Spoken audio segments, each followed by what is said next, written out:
Hello everyone, आज के इस वीडियो में मैं आपको इंडियन सिविलाइजेशन एंड कल्चर के पैराग्राफ नंबर 5 से आगे पढ़ाऊंगा। लास्ट वीडियो में हमने 5 पैराग्राफ पढ़ लिया था।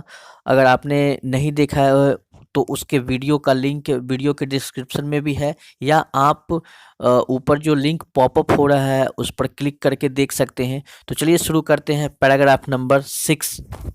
A man is not necessarily happy because he is rich or unhappy because he is poor। कहता है कि कोई भी आदमी ये जरूरी नहीं है कि वो खुश है क्योंकि वह अमीर है और वह नाखुश है क्योंकि वह गरीब है। The rich are often seen to be unhappy, the poor to be happy। मतलब अक्सर देखा जाता है कि जो लोग धनी होते हैं वो ज़्यादातर प्रसन्न नहीं होते, वो नाखुश रहते हैं, और गरीब लोगों को हमेशा ही खुश देखा जाता है। Millions will always remain the poor. इस तरीके से लाखों लोगों की संख्या में जो है वो लोग क्या रहते हैं, गरीब के गरीब ही रह जाते हैं। Observing all this our ancestor dissuaded us from luxuries pleasure. तो हमारे पूर्वज ने इन सब को देखते हुए क्या किया कि हमें इस तरह के आनंद और शाही से क्या कहा कि इसके खिलाफ हम लोगों को सलाह दिया कि इससे दूर ही रहो। We have managed with the same kind of plow as existed thousands of years ago। हम लोगों ने क्या किया कि सेम तरह का जो उसी तरह का जो हल जो पहले यूज किया जाता था, हजारों साल पहले जो इस्तेमाल किया जाता था, आज भी हम लोग उसी तरीके से उसी हल का आज भी इस्तेमाल कर रहे हैं। यहाँ तक कि we have retained the same kind of cottage that we had in former times and our indigenous education remain the same as before। यहाँ तक भी कहते हैं महात्मा गांधी जी कि हम लोग का जो पुराना जो घर हुआ करता था, कुटिया जो हुआ करता था हमारे पुराने समय में, हजारों साल पहले जो होता था, और जो हमारी स्वदेशी शिक्षा होती थी वो जैसे पहले था ठीक सेम उसी तरह आज भी है, बरकरार है। We have had no system of life corroding competition. अब हमारे पास कोई ऐसा यंत्र ही नहीं है, जो जीवन को बर्बाद करने की कोई स्पर्धा ही नहीं है यहाँ पे। Each followed his own occupation और trade earned and charged a regular wage. प्रत्येक आदमी यहाँ पे क्या करता है, अपना अपना पेशा, अपना अपना व्यापार को क्या करता है, फॉलो करता है, उसका पालन करता है और चार्ज करता है। मतलब अपने जो भी रेगुलर, जो प्रतिदिन जो उसका नियमित जो उसका दिहाड़ी होता है उसका वो पैसा लेता है, चार्ज करता है। It was not that we did not know how to invent machinery. ऐसा बिल्कुल भी नहीं है कि हम लोगों को पता ही नहीं था कि कैसे कोई मशीनरी की खोज की जाती है। But our forefathers knew that. लेकिन हमारे जो पूर्वज थे वो जानते थे, फोर फादर मतलब पूर्वज, वो हमारे जानते थे कि if we set our hearts after such things, अगर हम अपना दिल इन सब चीज़ों में लगा लेते हैं तो we would become slaves and our lose our moral fibre. तो हम लोग इसके गुलाम हो जाएंगे और अपना चरित्र को क्या कर देंगे, खो देंगे। दे वे लोग इसीलिए therefore after due deliberation, after कुछ सोचने के बाद, कुछ उचित सोचने के बाद, decided that we should only do what we could with our hands and feet. उन्होंने तय किया कि हम लोगों को वही काम करना चाहिए जो हमारे हाथ और पैर से जो काम हो सके उसी काम को करना चाहिए, ना कि मशीन पर डिपेंडेंट रहे।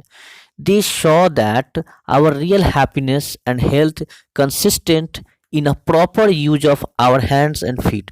उन्होंने ये भी तय किया और ये भी एक डिस्कशन में निकाला कि हमारा जो असली सुख है, असली जो खुशी है और जो अपना एक स्वस्थ स्वास्थ्य है वो कैसे बनेगा, तो अगर हम अपना हाथ और पैर का सही इस्तेमाल करें तो इससे स्वास्थ्य भी सही रहेगा और हम लोग खुश भी रहेंगे। पैराग्राफ नंबर 7 है, they further reason that large cities were a snare and a useless encumbrance. मतलब उन्होंने बाद में ये भी एक कारण निकाला कि बड़े बड़े जो शहर होता है वो एक क्या होता है, एक जाल होता है। स्नेयर मतलब जाल, और एक बेकार क्या होता है, एक बोझ होता है। इनकम्बरेंस मतलब बोझ होता है। And that people would not be happy in them, और लोग इसमें कभी भी खुश नहीं रह सकते यहाँ पे। दैट इसलिए there would be a gangs of thieves. मतलब यहाँ पे चोरों और चोरों का क्या हो सकता है, एक गिरोह हो सकता है, एंड रॉबर्स और डकैतों का भी, डाकू का भी, तो डाकू चोर का क्या हो सकता है, गैंग हो सकता है यहाँ पर, प्रोस्टिट्यूशन हो सकता है यहाँ पर, शहर में देह व्यापार हो सकता है, and vice flourishing in them and that poor man would be robbed by rich man. और उनका यह भी मानना था कि वाइस फ्लोरिशिंग मतलब उनमें दुष्टता क्या हो जाएगा, वाइस फ्लोरिशिंग मतलब दुष्टता बढ़ जाएगा उन लोगों में अगर वो शहर में जाके रहेंगे तो। और जो गरीब लोग होते हैं वहाँ पे उसको क्या करते हैं, अमीर लोग उसको मतलब उसका शोषण करते हैं, उससे लूटपाट करते हैं। They there were therefore satisfied with small villages, इसलिए वे लोग क्या करते हैं, अपने छोटे से गांव में रहना ही क्या करते हैं, अच्छा समझते हैं और वहीं पर संतुष्ट रहते हैं। पैराग्राफ नंबर 8 है, they show that kings and their swords were inferior to the sword of ethics. उन्होंने ये भी देखा कि राजा जो होते थे और उनकी जो तलवार हुआ करती थी वो क्या होता था, वो तुच्छ होता था, घटिया होता था। किससे, तो नीति की तलवार से। एथिक्स मतलब नीति की तलवार से क्या होता था, घटिया तुच्छ होता था। एंड दे, इसलिए वे लोग, देयर फोर इसलिए, held the sovereign of earth मतलब पृथ्वी पर एक प्रभुत्वता, एक स्वतंत्रता क्या किया, एक बनाया, to be inferior to the rishis and the fakirs मतलब फकीर और ऋषि से भी, साधु से भी क्या किया, घटिया बनाने का क्या किया गया, एक प्रभुत्वता बना दिया गया। A nation with a constitution like this is fitter to teach others than to learn from others। एक राष्ट्र जो होता है और जहाँ तक एक संविधान की बात की जाए, with a constitution like this is fitter to teach others मतलब किसी को भी ये समझाने के लिए, ये सिखाने के लिए ज़्यादा अच्छा है कि आप किसी दूसरे से सीखें, to learn from others. This nation had courts, lawyers and doctors, but they were all within bounds। इस राष्ट्र में कोर्ट था, लॉयर्स था, डॉक्टर्स भी थे, लेकिन सबके सब एक सीमाओं में क्या थे, बंधे हुए, सीमाओं के अंदर थे सब। Everybody knew that these professions were not particularly superior। कहते थे कि सभी लोग जानते थे, ये सभी लोग जानते थे कि ये जो पेशा हुआ करता था डॉक्टर्स, लॉयर्स वगैरह का, तो ये सब खास कर क्या होते थे, श्रेष्ठ हुआ करता था, सभी लोग जानते थे। Moreover these vakils and vaids did not rob people, they were considered people's dependents not their masters. तो हालांकि इसके अलावा जो है ये वकील लोग और वो वेद लोग जो होते थे ये लोगों को लूटते नहीं थे, ये लोगों को माना जाता था क्या, तो ये लोगों पर क्या निर्भर हुआ करते थे, ना कि किसी मालिक पर निर्भर हुआ करते थे। ये लोग काम करते थे और उससे पैसे लेते थे, ये किसी मालिक के अंदर में काम नहीं करते थे। जस्टिस वॉज टॉलरेबली फेयर, न्याय रूप से उचित था। The ordinary rule was to avoid courts, तब लोगों को एक साधारण नियम था कि हम लोग कोर्ट से बचे, यही एक नियम था। There were no taunts to lure people into them, उन लोगों को उनको आकर्षित करने के लिए कोई झुका नहीं था। This evil too was noticeable only in and around capitals, यह बुराई भी केवल उन लोगों में नहीं थी, ये राजधानी के चारों तरफ थी, ये फैली हुई थी। The common people lived independently and followed there agriculture occupation, जो सामान्य लोग होते थे वो लोग स्वतंत्र रूप से अपना खेती बाड़ी पर ध्यान देते थे, खेती वाला पेशा करते थे। दे इंजॉयड ट्रू होम रूल, उन्होंने सही गृह नियम का आनंद लिया। 9वां नंबर है पैराग्राफ, उसमें कहता है the Indian civilisation as described by me has been so described by its votaries. Gandhi ji कहते हैं भारतीय सभ्यता के बारे में जो मैंने डिस्क्राइब किया है, जो मैंने व्याख्या किया है, ठीक वैसे ही मतदाताओं ने भी व्याख्या किया है। In no part of the world and under no civilization have all men attained perfection. कहते हैं कि किसी भी दुनिया में, किसी भी दुनिया के कोने में, किसी भी दुनिया के भाग में और किसी भी सभ्यता में कोई भी आदमी क्या है, परफेक्ट नहीं है। The tendency of Indian civilization is to elevate the moral being, that of the Western civilization is to propagate immorality।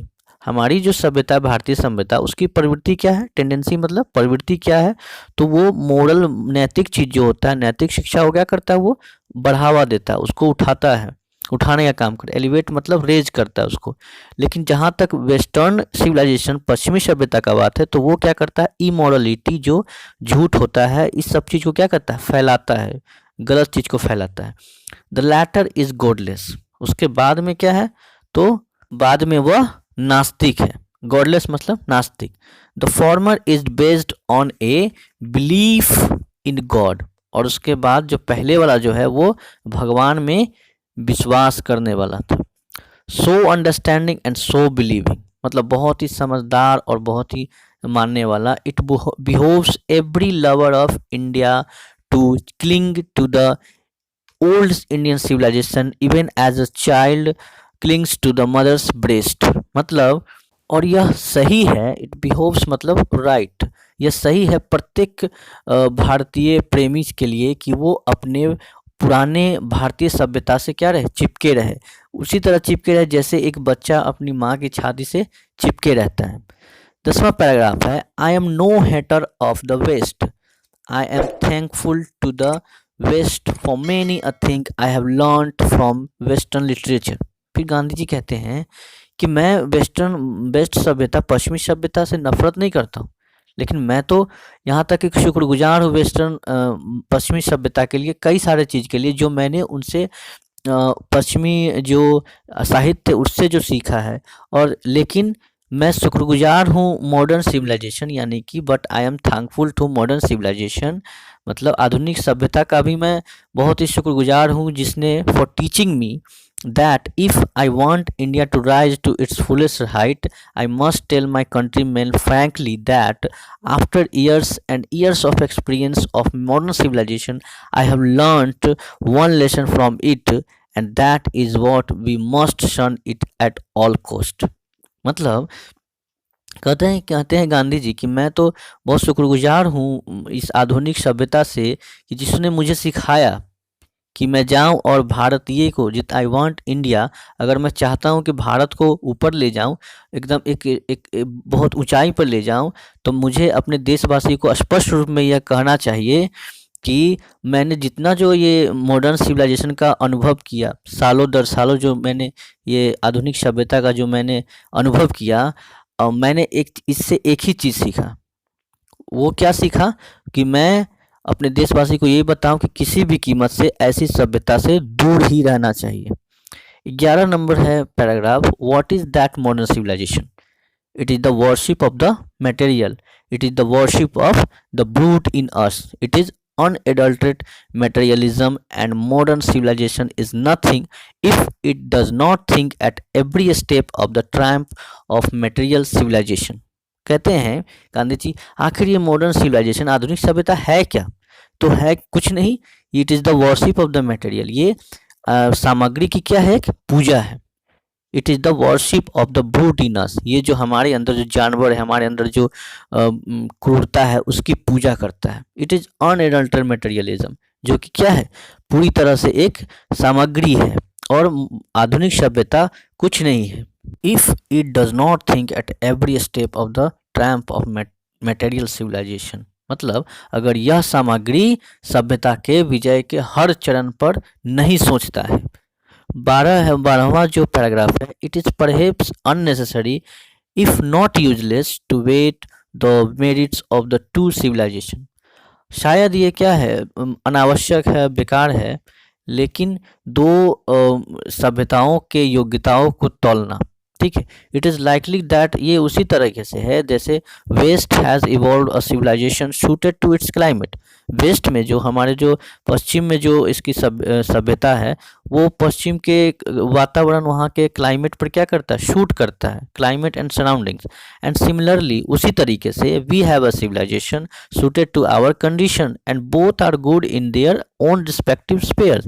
कहते हैं हमारे यहाँ जो सभ्यता है वो हमारे स्थिति को, हमारे स्थिति में क्या है, सूट करता है, और दोनों अपने अपने जगह पर देखा जाए तो अपने अपने स्तर पे दोनों एक जगह दूसरे जगह पे क्या है, सही भी है।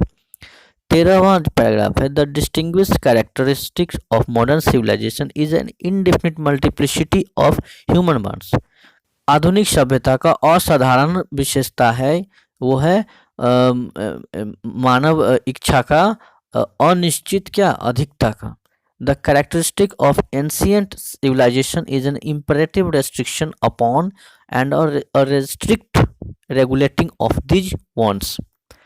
तो कहते हैं कि ये जो प्राचीन सभ्यता है उसका क्या है, अगर विशेषता है तो वो है एक इम्परेटिव, एक कहा जाए तो एक अनिवार्य, एक बंदिश है हम लोग पे, और एक एक नियम है, एक स्ट्रिक्ट नियम है इन सब चाहत के ऊपर में। द मॉडर्न और western insatiableness arises really from want of living faith in a future state and therefore also in divinity। आधुनिक या पश्चिमी असंतुष्टि सचमुच निकलता है कहाँ से, तो want of living faith in a future, मतलब भविष्य में जिंदा रहने का विश्वास, and therefore also in divinity, इसलिए यह प्रभुत्व में भी क्या होता है, एराइज होता है। The restraint of ancient or Eastern civilization arises from a belief, often in spite of ourselves, in a future state and the existence of a divine power।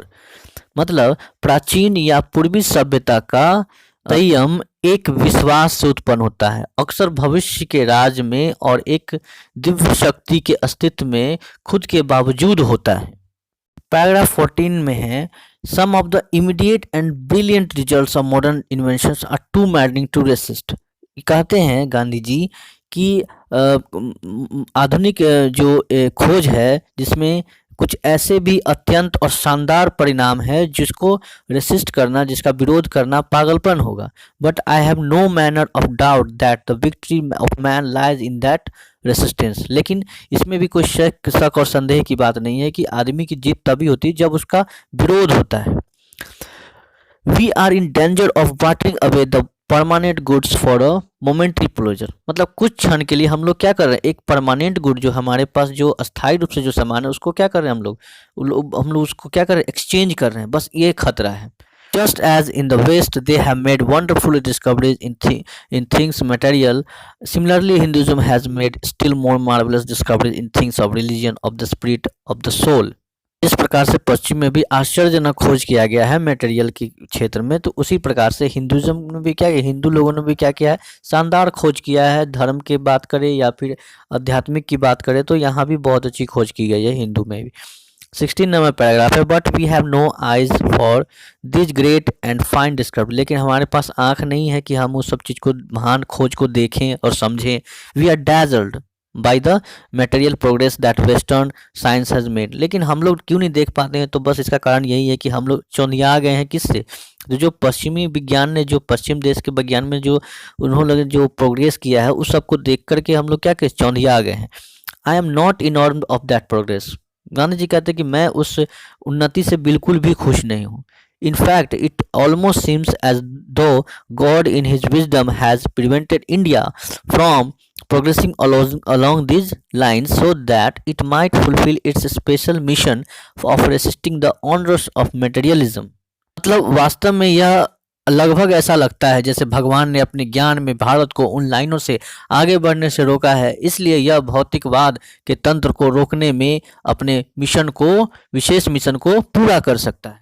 अगला 17 है, after all there is something in Hinduism that has kept it alive up till now. कहता है कि इसके बावजूद भी जो है, इन सब के बाद भी ऐसा कुछ तो हिंदुइज्म में है जो अब तक क्या किए हुए, अब तक इसको जिंदा करके रखे हुए। It has witness the fall of Babylonian, Syrian, Persian, Egyptian civilisation, और ये तो एकदम साक्ष्य है, मतलब एक विटनेस है, एक गवाह है किसका, तो इन सब जो सभ्यता, जो पर्शियन सभ्यता है, इजिप्टियन सभ्यता है, सीरियन सभ्यता है, बाबिलोनियन सभ्यता है, इन सब का गिरने का क्या है, ये एक साक्ष्य है, ये सब भारत जो हमारा जो सभ्यता है। कास्ट लुक अराउंड यू, क्या करिए, तो आसपास पूरा देखिए, पूरे दुनिया को देखिए। Where is Rome, where is Greece, कहाँ है रोम, रोम और ग्रीस कहाँ है, इसकी सभ्यता कहाँ है। Can you find today anywhere the Italy of gibbon, क्या आप इटली की गिबॉन को खोज सकते हैं। गिबॉन एक 18वीं सदी का अंग्रेजी ऐतिहासिक था जिसने एक फेमस किताब लिखा था, the decline and fall of the Roman empire, और rather the ancient Rome, for Rome was Italy. तो क्या यह इटली, इन प्राचीन रोम को, या जो रोम अभी इटली है, इसको क्या आप कहीं देखते हैं। पैराग्राफ 18 है, go to Greece, where is the world famous antique Attic civilization, कहा कि जाइए ग्रीस और जाकर के देखिए कि जो दुनिया में फेमस था सबसे पुरानी सभ्यता एटिक सभ्यता वो कहाँ है आखिर, खोजिए उसको। And then coming to India and let one go through the most ancient records and then look around you and you would be constrained to say yes I see here ancient India still living. और कहते हैं कि जाइए और उसके बाद भारत को आइए, देख करके ये, और भारत को वापस आइए और जा करके देखिए जितने भी पुराने रिकॉर्ड्स हैं भारत के पास, और वो सब देख करके तब आप एक बार आप कहेंगे, उन सब देखने के बाद आप कहेंगे कि हाँ अभी भी भारत में जो पुरानी सभ्यता अभी भी जिंदा है। 19वां पैराग्राफ है true there were dung heaps, ये सही बात है कि हर यहाँ पे कहीं कहीं आपको गोबर का ढेर दिखेगा, इधर उधर दिख जाएगा, ये सही बात है। But there are rich treasures buried under them, लेकिन ये भी सत्य बात है कि उसके अंदर एक बहुत ज़्यादा उसमें धन का भी क्या होगा उसके अंदर छिपा हुआ रहता है। And the reason why it has survived is at that the end which Hinduism set before it was not developed along material but spiritual lines, और इसी का कारण है कि आज तक ये सरवाइव कर रहा है। कब तक, जब हिंदुज़म ने हिंदुत्व ने क्या किया था, इसको बनाया था सेट बिफोर, किसके बाद, इट वाज नॉट डेवलप, जब मटेरियल जब सामग्री डेवलप भी नहीं हुआ था, और तब स्पिरिचुअल लाइन तब आध्यात्मिक लाइन शुरू हुआ था, सिर्फ आध्यात्मिक लाइन ही शुरू हुआ था उस समय, उससे पहले ही वो कर चुका था। 20 पैराग्राफ है our civilization our culture and our swaraj depend not upon multiplying our wants self indulgence but upon restriction wants और self denial। हमारा जो सभ्यता है, हमारा जो कल्चर है, हमारा जो संस्कृति है, या हमारा जो स्वराज है, वो मल्टीप्लाइंग वांट्स पर डिपेंड नहीं करता है, वो करता क्या है तो स्वयं पे डिपेंड करता है, और हमारे रेस्ट्रिक्शन वांट्स पे, हमारे जो इच्छा है उस पर क्या करता है, बंदिश लगाता है और सेल्फ डिनाइल करता है। हम लोग स्वयं ही उसको क्या करते हैं, इनकार कर देते हैं। 21वां पैराग्राफ है European civilisation is no doubt suited for the Europeans but it will mean ruin for India if we endeavour to copy it. कहते हैं कि यूरोपियन सभ्यता जो है इसमें कोई संदेह नहीं है कि वो यूरोपियन के लिए सूट करता है, लेकिन ये भारत के लिए विनाशकारी हो सकता है अगर हम वो उसको कॉपी करने की कोशिश करें तो। This is not to say that we may not adopt and assimilate whatever may be good and capable of assimilation by us, as it does not also mean that even the Europeans will not have to part with whatever evil might have crept into it। कहता है कि कह रहा है कि यह भी नहीं कह सकते हैं कि अगर हम इसको अडॉप्ट नहीं कर सकते, हम इसको अपना नहीं सकते, हम इसको शामिल नहीं कर सकते हैं, जो भी अच्छा होगा हम इसको एसिमुलेशन मतलब सम्मिलित करने में सक्षम है, हमारे पास है ऐसा। But as it does not also mean, और इसका यह भी मतलब नहीं है कि यूरोपियन में जो भी बुराइयां हो सकती है इसके साथ यूरोपियन भाग भी कर सकता है। पैराग्राफ नंबर 22 है the incessant search for material comforts and their multiplication is a such an evil and I make bold to say that the Europeans themself will have to remodel their outlook if they are not to perish under the weight of the comforts to which they are becoming slaves। सामग्री सुविधा और उनकी गुणक की निरंतर खोज ऐसी बुराई है, और मैं कहने के लिए बोल्ड कर रहा हूँ कि यूरोपियंस को जो है खुद अपने आप को रीमॉडल करने की ज़रूरत है। अगर वे आराम के वजन के नीचे बर्बाद नहीं होते हैं तो वे गुलाम बन रहे हैं। It may be that my reading is wrong, but I know that for India to run after the golden fleece is to quote certain death। हो सकता है कि मैंने जो पढ़ा है वो गलत हो सकता है, लेकिन मैं जानता हूँ कि भारत के लिए गोल्डन फ्लीस के पीछे भागना निश्चित मृत्यु पाने की कोशिश करना जैसा है। ग्रीक मैथोलॉजी के पास गोल्डन फ्लीस था जिसे आग और सांप उसकी रक्षा करते थे। Let us engrave on our hearts the motto of a Western philosopher, plain living and high thinking। यह बात हमें अपने दिल में उतार लेना चाहिए जो वेस्टर्न फिलोसफर का एक आदर्श वाक्य था, साधारण रहो और बड़ा सोचो। Today it is certain that the millions cannot have high living and we the few who profess to do the thinking for the masses run the risk in a vain search after high living of missing high thinking। आज यह निश्चित है कि लाखों लोगों के पास ऊंचा जीवन नहीं हो सकता है और हम लोग वही कुछ लोग हैं जो जन समूह के लिए सोचने का दावा करते हैं, जोखिम लेते हैं, ऊंचा जीवन को व्यर्थ में खोजते हैं और ऊंची सोच को भुला देते हैं।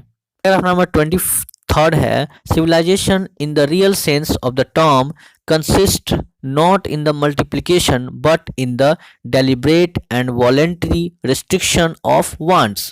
मतलब सभ्यता शब्द की वास्तविक अर्थ गुना या संख्या बढ़ाने में नहीं है, लेकिन इच्छा के विवाद और विचलित प्रतिबंधों में कुछ रहता है। यह अकेले असंतुष्टता और सेवा के लिए क्षमता, वास्तविक खुशी और क्षमता को बढ़ावा देता है।